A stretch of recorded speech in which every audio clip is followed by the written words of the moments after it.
Hello, everybody. Welcome to the bench. I want to start this episode with a huge congratulations because... Thank you. Not to you, John Wilkin, to our guest, who is the Huddersfield Giants head coach, Luke Robinson. 2016, I think it was, when you came in as assistant. Am I right? 2016? Yeah, 2016. I retired at the end of 2015. Yeah, so 2016 you have been working tirelessly as assistant, and now I know you were interim and then you were assistant again, interim, and now the job is finally yours.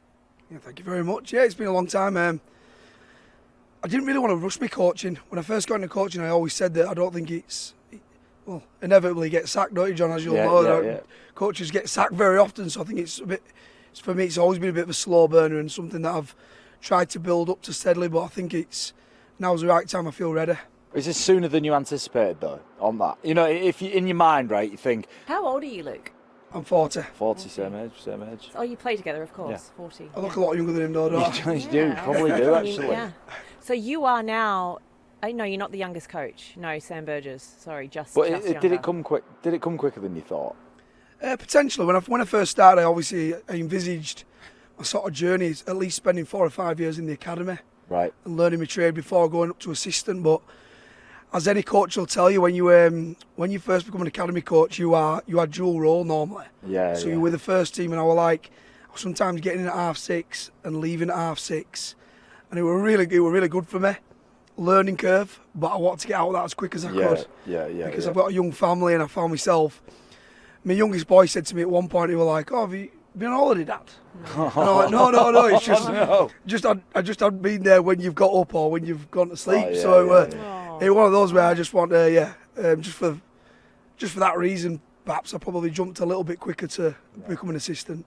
So tell us about how you got the job, because I understand a presentation. There wasn't necessarily a job interview, but it was more of a presentation.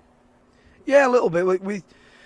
The board pretty much have a monthly meeting with the head coach, speak about the squad, the team, everything that's been going on.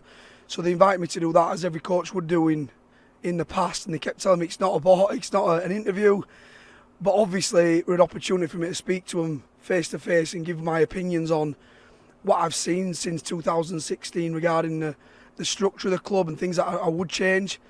And then it was sort of Ken invited me to his house before the St Helens game last week and just said, "Oh, do you mind coming up and have a quick word with me?"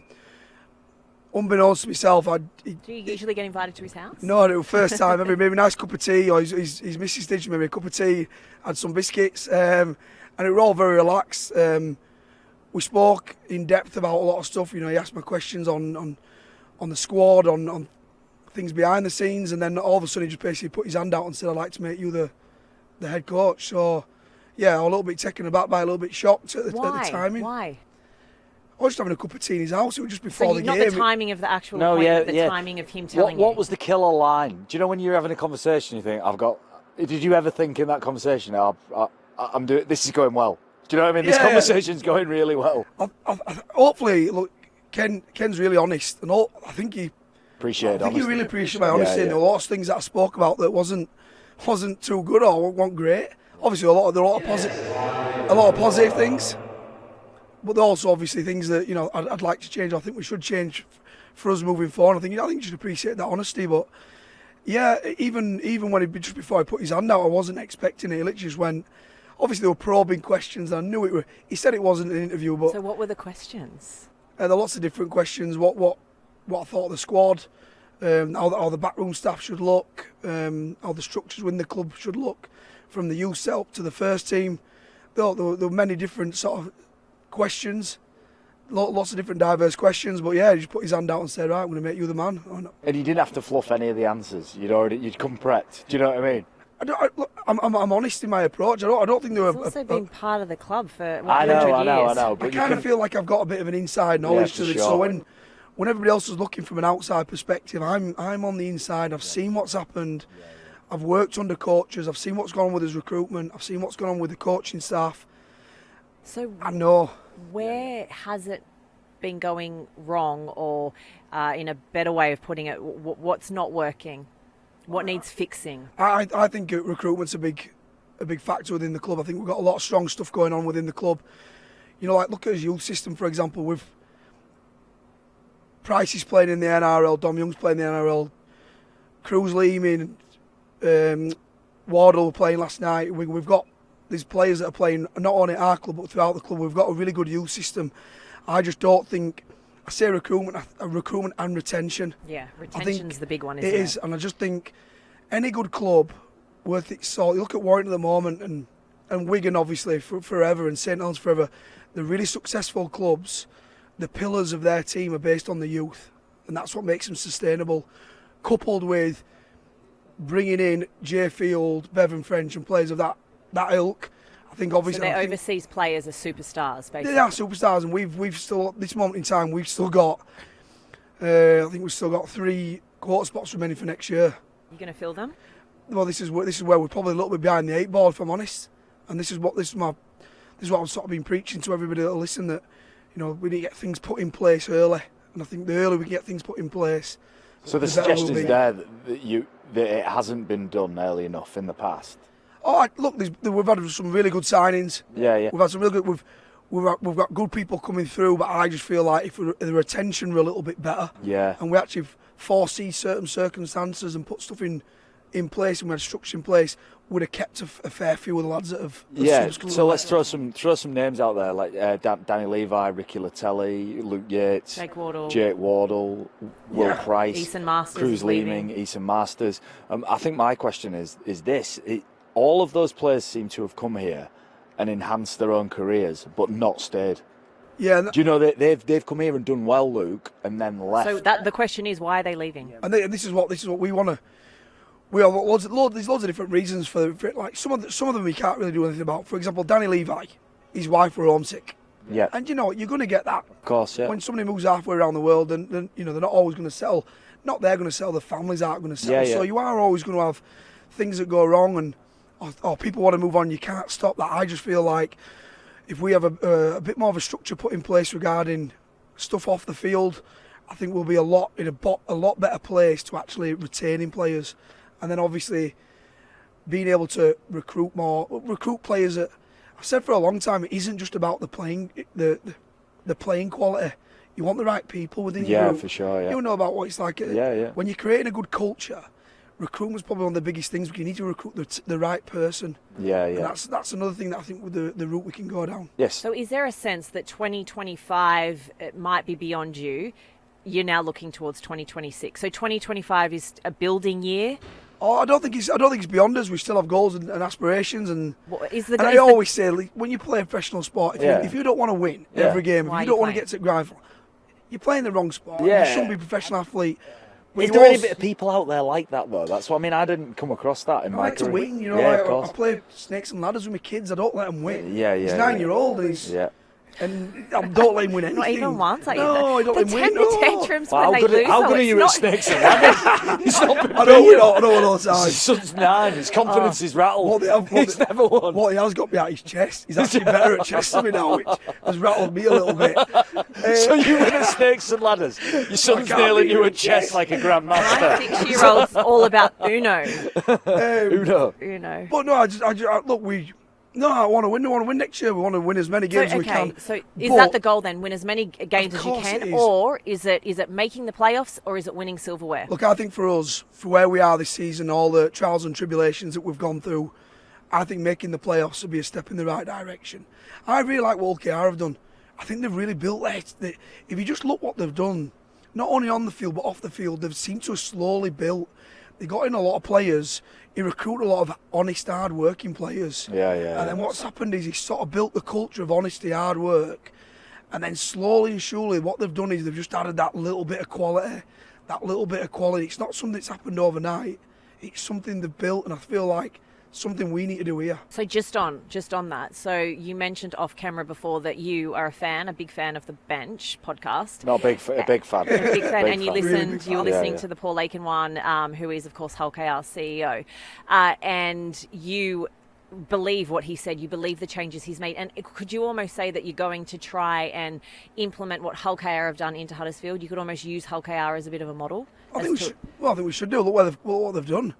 They've literally gone from sort of a mid-table. I know every now and again they're getting sort of semi-finals and do things where now they are consistently competing at the top of the league, and you look and think, I think they've got a good chance of winning it. You know, whether it isn't just quite this year. You look at the signings they've made for 26, but I just think what they've done is they've slowly embedded a culture, and then they've added to it over and over again and retained key individuals. Yeah, I think retention's such a big topic as well, because there's loads of reasons, as Luke said, why people come and go. It's very easy to retain people when you're successful. When the teams, when you're at a Wigan or a Saints, like retention's not as much of an issue because historical success and all of the structures They're the off the clubs field as well that NRL players hear about all the time. Yeah. Wigan, your St Helens, Leeds. But that's good for recruiting players. But once you've got them, you have to retain them. And like for me, off-field facilities, what you don't see, we see 80 minutes on camera. A lot of what makes people happy is the stuff off the field. It's like the quality of the training facilities, the catering, how they're looked after, the accommodation that they've got, the level of detail that goes into looking after families and people who come over here, the way in which young players are valued, encouraged to become part of the success, and actually thrust your academy players into it all the time and keep pushing them. So it's such a big, isn't it? A big challenge. It is. How much of a challenge is the off-the-field stuff as opposed to the on-field stuff in terms of that retention? Yeah, I think he's massive. I think he's massive. And we're very, very fortunate at Huddersfield. We've got an owner who is family orientated. He's Huddersfield through and through, and obviously you can tell by how much money he's basically ploughed in over the years that he cares. And we've just got to keep passing them values down. I think we have a club that cares. I just think there's just little things we can do different. I think that will make it isn't the big stuff, it's the little stuff that make a big difference. And I think if we get them right, I think we'll be a much better club moving forward. So 2 players that you've signed for 2024, Tom Burgess, really excited to see him in action over here. Zach Wolford, we announced on Wednesday on The Verdict, our show that we do on Sky Sports News, Wednesday, 3:30pm. Can we expect more players? Can we expect, I know Seb Ikehihifo, Kevin Nagama, are they staying? Are they going? What can you tell us? Yeah, look, it's very difficult for me at this moment in time to really stamp my authority. There's a lot of stuff that's happened is already put in place for next year. There's a lot of things, I think, for us. You're almost inheriting this team next year as well, aren't you? A little bit. But you know what? There's some of the players, the playing group that I've got, I think we can be better. I think if we become a little bit more united, do things a little bit differently, I think we can be better. I think we can be miles better for it. And there is potential changes when I spoke to the club. There is potential changes that we could make to the playing group, but it isn't a case of just being able to bring people in. I think people have to move people around, but the players that we've got in place at this moment in time, I think we can make better. Yeah, and if it doesn't make your organisation any better, then if all you're doing is bringing people in to satisfy the media and the fans, then that's completely the wrong intention of signing players. I think we get excited about announcing that maybe Luke makes a signing. If that's not actually adding anything to your organisation, not just on the rugby field, but the character, the actual attitude, the intent of that individual, it's just vanity, and you don't need to do it. And teams get in that trap all the time. You see short-termist signings of players in sport. It never works. It just never works. And that's pretty much what I've been saying over the last couple of weeks. Even though we have quarter spots remaining, I think it'd be very, very foolish to bring the wrong person in, or just quickly, rushly buy a player because, just for example, we need a centre. Right, let's bring him in. If he's not, so Nagama going, you'd be better off leaving your gunpowder dry. Yeah. And working with the group you've got, and then bringing somebody else in later on. So it's Kevin Jenna's firing bullets at you, and you just dodging them. It's like great Luke's answers to different questions. He's actually just Keir Starmer. He just talked over your question, and it just went away. Seb Ikehihifo, Kevin Nagama, will they be here in 2025? Kevin Nagama won't. No. Kevin Nagama. It's a big loss. Oh, massive loss. And you know what? for me, it isn't just about what I said before about bringing the right people in. Yeah, Anybody who knows Kevin Aguirre, he is one of them. He's a family man. He's religious. He's all about rugby. He's the ultimate professional. Trains hard. Hard. Does the right. I love him. I love him as a person. I love him as a player.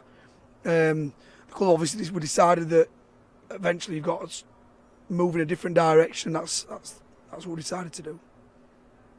So we've done retention topic boxed off. Yeah. Recruitment and retention.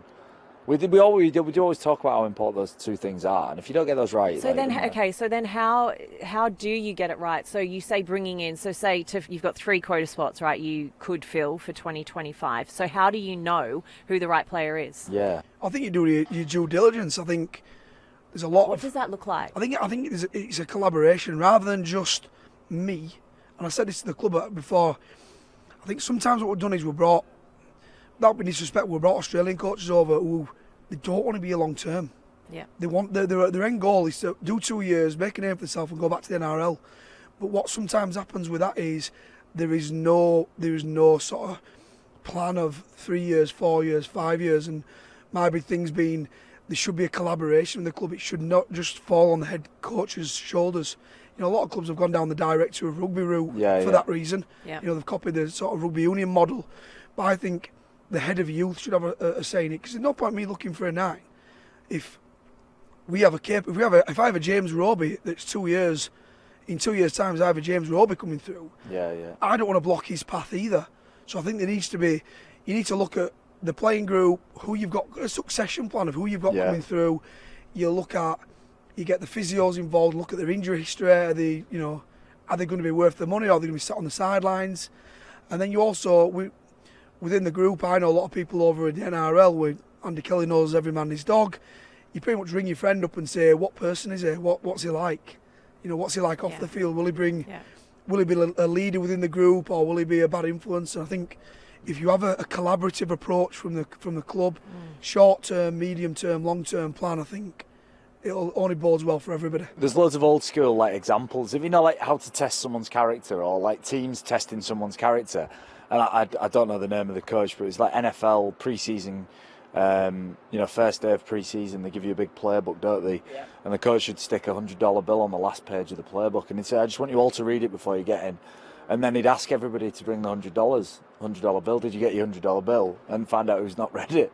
Old school stuff. A test of character. That's what you go on camps. You go and do a Marine camp. Like we at Saints, we went to the Marines a few times. And it's absolutely pointless. It's not to do with anything about rugby. You're not getting better. They're just trying to show what your character is. When you can present, everybody can present to be of good character, but you really only know yourself when you're in absolute and your back's against the wall, and that when you react is how the Marines would judge your character. So it's very difficult, but you want good people. So with that in mind, Luke, it's been a challenging season for Huddersfield. Who has been the one player that has stood up and you... Leroy Cudjoe. How good stop before you even go any further. Yeah. He has been unbelievable. And the man on my left here, I said about 18 months, 2 years ago, so in the latter end of his career, he started playing like a ball playing loose, didn't you, around the back row? Yeah. Sean O'Loughlin was that role, very similar to Wilk. And I kept tapping onto the coaching group, I kept saying, unfortunately, Leroy's lost his speed for a centre or a winger. But for a middle, he's still lightning. He's still got great footwork. And I said, he's 6'4". He's strong as an ox. He understands the game. He's silky skills. I've been harping on for a long, long time. Put him in the middle. And God, it's gone well, hasn't it? He's gone unbelievable. Who wasn't listening then? Oh no, I wasn't no listening. It was just a case of Leroy's done. He's always been an outside back. That's how we viewed him. So we sort of slowly put him in the back row, and then eventually we put him in the middle. But for me, it isn't just about what he does. It's what we're speaking about, the character of the man. He always has a little Tupperware box after training, because he don't go home. As soon as he finishes with the first team, he goes and coaches the academy. Wow. And if the scholarship are on, he'll go and coach a scholarship. He's just constantly giving back. I used to make a bit of a joke, in particular to Jermaine McGilvery. All right, Edge with me, Jez, Leroy. If you won the lottery, would you come training next day? quick as a flash, Jerry would Not a chance. God, Not a I am God. You wouldn't see him for dust. Yeah. Leroy Cudjoe, all the boys could never understand him, He's but like, he yeah, was yeah. straight, deadpan. He'd say, I'd be here, yeah. He always has a little notebook and a pen, even though he's the oldest in the side. He always has a notepad with him and a pen writing down what either the coach or the assistant coach is saying. He's like, I'd be in. Was Yeah, it you yeah. that convinced him to sign on for another year? I don't think think he's convincing. He wanted to. Yeah. He wanted to. How old is he again? I think he's 35, we're going 36. Yeah. He's gone from being a really slow centre to being a really quick middle. Yeah, and an A intelligent really local quick, ball player. intelligent middle. Yeah. It's genius, Luke. Yeah. But the funny thing about that is, sometimes people come in from outside your organisation and go, well, why have you not tried this? So I think it's genius that Luke's been in it for so long. Sometimes when you're in a problem, you can't see you try and look outside for the answers all the time. Yeah. Usually the answers are right there. So for Luke to be able to see that and actually spot that and aid the development of a player, like an older player like that, it's massive. And I know that he's old, but I sometimes liken Not that old. I sometimes liken us to cars, though, rugby league players. Some are Ferraris, some are diesels. He had about 2.5 years out, and I think sometimes just not taking them bangs, them continual bangs. And although he had a really, really severe knee injury, he had a lot of time out, and then COVID hit. Yeah. And he had an extended period again. I think sometimes just not putting them miles on the clock. Yeah, Look the at Sam timing. Tompkins. Yeah, I think it's aided him. Almost a yeah. year out and he's back. Yeah. So you've taken charge. I know you interim 2018, roughly. I can't even remember now when it was, but yeah, so interim. Is it too early though for you to have an identity as a head coach? What is your identity? How would you tell us? Like, explain to us your philosophy as a head coach. Oh, look, I'm all about effort and desire, and and there's lots of different intricacies that go with coaching, defence and attack and tactics, and I think I'm quite astute in all them areas. But the number one thing for me is going to be work ethic, and the players that I want to bring in at the side have to have that. They have to have that, and I just think probably in the past, again going out of recruitment, I think sometimes we've signed certain players and we've tried to make them play a certain way, and I think that's probably been not certain coaches' downfalls really. You either have to mould the way you play to the players that you've got, or you bring in players that fit the way you play. So you mentioned Jermaine McGilvery before. He's recently announced that he is retiring. Just out of interest, like, would you get him in as like an assistant? Would he have to? He's so. He just said he wouldn't come back if he won the He lottery. hasn't won the lottery. No, though. no, He has won the lottery. No, he has his son. His kid plays for son Man plays City, and he's not He's only more than won the lottery. he's not on, and his middle kid plays for Man United. Yeah, he's won the lottery. He's not only. So he's not coming back. no. Jerry's retirement. He'll openly tell you this over and over again to his sons, and his big thing is pension. He needs to be able to get them over there, look after them. I love it. He's become his son's proper PA. Yeah, he's won the Minder. I think lottery. he's like his agent already. Just watching training with the brew every day at Man City. How good. What a He'd life. be a really good agent as well, would Jerry, because he would fight tooth and nail for every penny. Tight, Every he's penny. tight as crap. Oh, The worst. Yeah. How's your body, by the way? Because your hips. Me and Luke had really interesting running styles, didn't we? yes. Yeah. Mine was like a waddle, like a bit of a ducky-like waddle, and Luke's was like a sort of a rear end shuffle, Yeah. wasn't it? Yeah. And I reckon that did your hips. The hip. The running style did your hips. If I'm honest, I might be going for an operation next week, so I'm going for an Another one? I'm going for an epidural next week, but it's not on my hip. I've got having a child? I've got a bulging disc in my back, and I can't really feel my right hand at the moment. I won't. Yeah. So next week I'm going for an epidural, and if that don't work, I'm getting a cage put in my neck. So just the joys of rugby league, and obviously being. Yeah, join the club. Well, there you go, yeah. C67. So that's little what cage. Yeah, C67. That's what I mean, So you get numb. You're numb here, down the back of your hand. Tricep feels weird. Yeah, I've got a pain going all the way down the back. Oh my god! I used to burn my finger on coffee cups. I'd just be holding a coffee cup like that, and then I'd be like, oh, I get a big. Is that what's wrong with your thumb? No, that's a thumbunion. It's like a bunion, like a bunion for your thumb. For those who are not watching and listening, John Wilkin has a great big bulging growth on his right thumb. Rugby league breaks your body, Yeah, doesn't it it? does. Especially when you're small. Yeah. I'm obviously very, very small, but you want massive for a middle when they put you in the middle. No. especially when you're in there. Eventually, it takes its toll. But the hip, yeah, I've got the hip replacement. But the hip replacement's all right at the moment. It's just the It's neck. just I can't feel this arm. It's fine apart from. I tried to joke because obviously we've got no numbers. Like we've only got 17 men to pick from. I don't even have 18 men this week to play against Warrington. So I joined in the other day just to throw a ball, and because I couldn't feel this arm, one went over the top, then it went behind. Up lads were like, "Have you ever played rugby?" I'm like, That's my arm. "Yeah, my It's arm." my arm. I've got one arm that's like spaghetti. I'm not quite sure where to go from that. So the operation is going to happen after round Well, 27. I'm hoping this epidural hopefully calms it down. I'm just nervous can for anybody this else not epidural? see Luke in stirrups? With his feet in stirrups, having an epidural. I mean, you the imagine- epidural scared you. Is it scary? Like going in having an epidural? Like I've done it. Obviously, well, not obviously, but I have done it twice. Have you had an epidural before? I've not. I think I've had everything else. I've got metal elbow, metal hand, Oh, you'll be metal fine. hip, Yeah. You'll be shoulder fine. reconstruction, and obviously I had a face isn't too reaction. pretty I did anymore. actually have a reaction to my epidural. Oh, in did the you? Oh, second that birth. explained. All right. Yeah, I was like, it wasn't great. But I won't tell you too But much. trust about me, that. that's a lot better than having a cage put in your neck.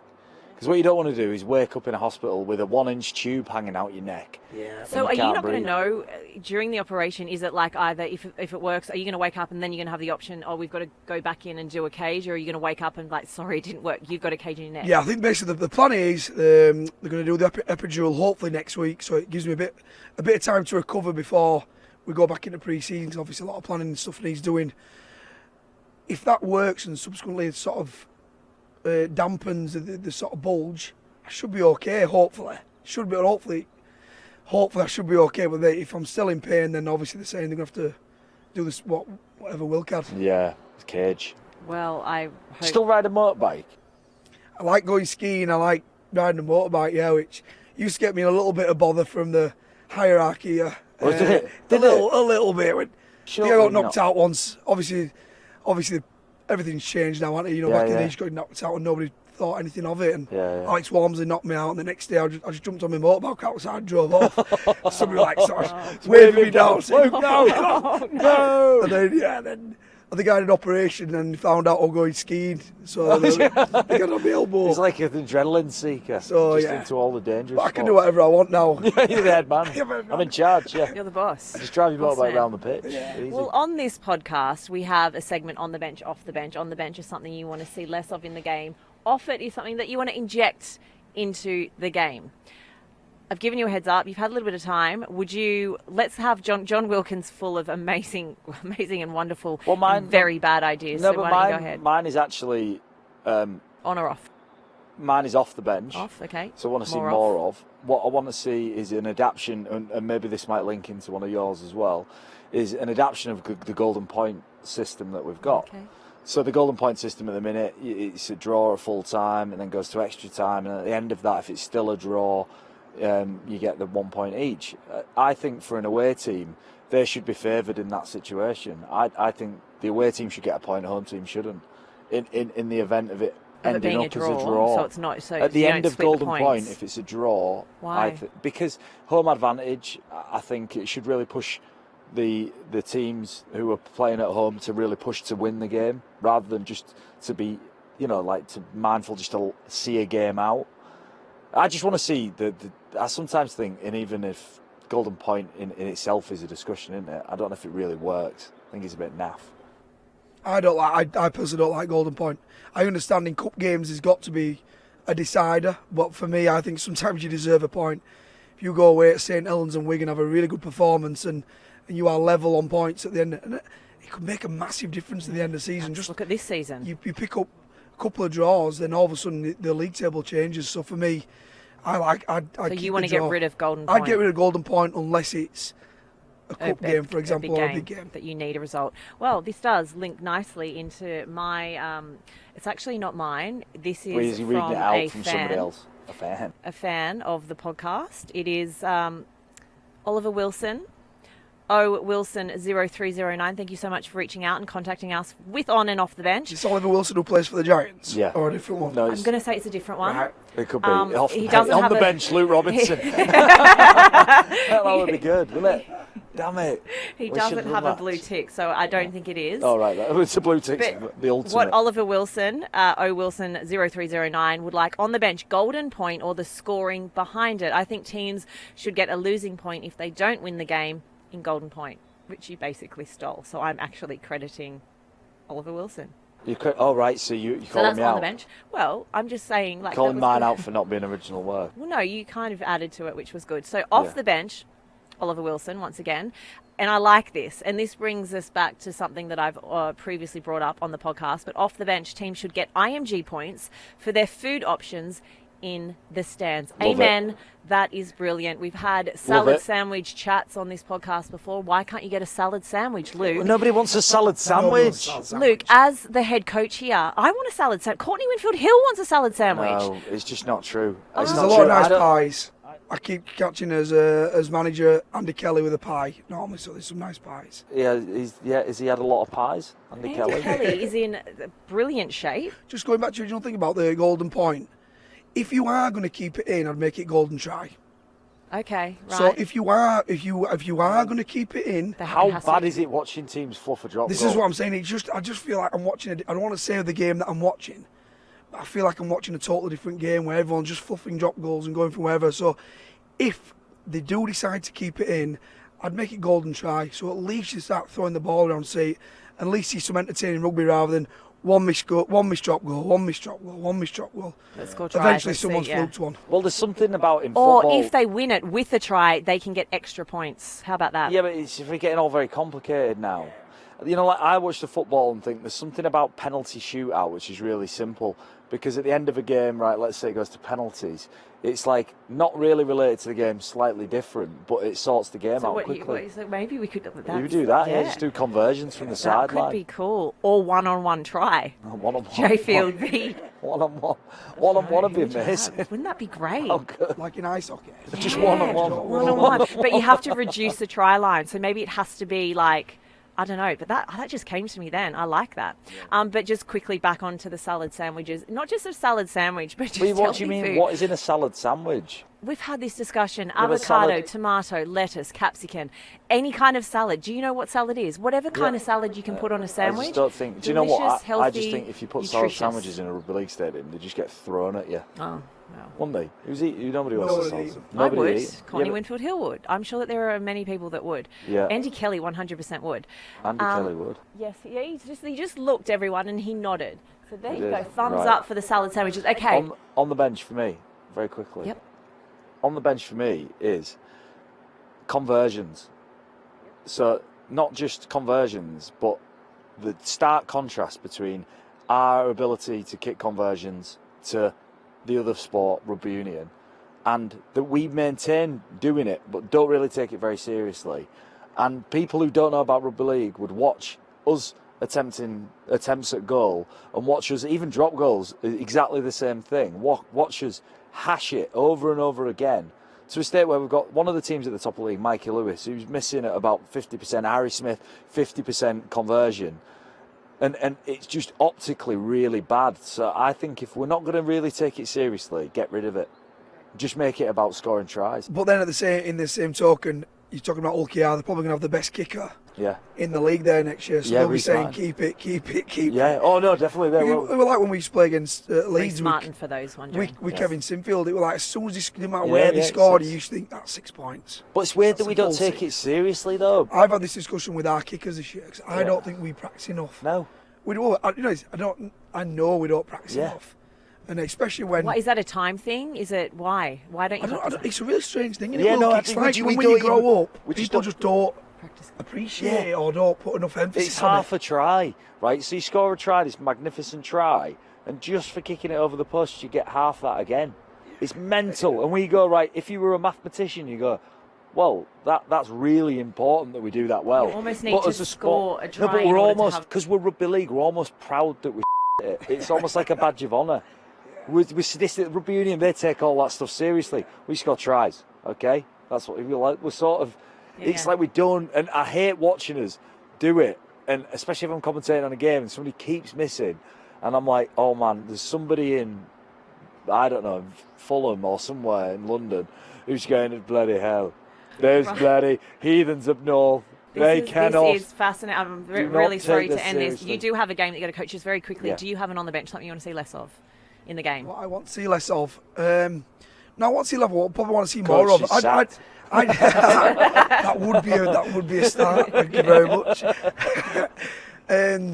I don't like the turnover just to play the ball. Okay. I mean, it's really negative. I know that we don't want to speed the game up, but I like scrums because it gives more opportunity for you to score. And for them edge defenders, it's scary for a lot of them. So get scrums back. So I'd probably drop the shot clock. So players have still got to jog. Then you've got to get in position quick enough so the game's still sped up, but you have more scrums rather than play the balls. More scrums. Because the play the balls, it's rubbish. It's It's play just the a ball. setup, innit? It's just a setup. Yeah, so what yeah, you do is yeah. you have a setup, then you have another setup, then you work them over for 2 or 3 plays before you actually have a crack. Until you get to a point which gives you the same amount of defenders as a scrum As does a in scrum. that space, and then you attack. So then why wouldn't you just go, let's just make it more entertaining? Because people like attacking from scrums. I used to love attacking from scrums. I understand we want to speed the game up, so lessen the shot clock, make people sprint to the scrums, but then all of a sudden you've got more chance of scoring straight away. That's great. Right, I just need to very quickly go back. The one-on-one thing has got miles. I'm telling you now, a one-on-one competition, right? You put 2 players on. So if the game ends a ends draw, forget golden you pick point. We're doing player one-on-one. each, Yeah. One player each. We're just going to win every time. They've got No. Jayfield and Bevan French. No, because what if you don't start with the ball? Or You is it- give Tom Burgess the ball. Or is It's it a in toss. like a? Is it in a? You toss, see who gets the ball first, and then you pick your players. So Yeah. you go, right, all right, Tom Burgess. Burgess there, run over Burgess, top of run him. over Jayfield. Yeah, try there you and go. stop That would him. work. There we go. Amen. What a Anyway. way to wrap up this podcast. What a way, yeah. Luke Robinson, once again, congratulations on well the done, position. mate. I wish you all the very best for that epidural. When this goes live, you may have already had it. Hope it works. Hope you don't end up with a cage in your neck. Thank you so much for listening and for watching. And if you have any great on and offs, please do send them in. Please.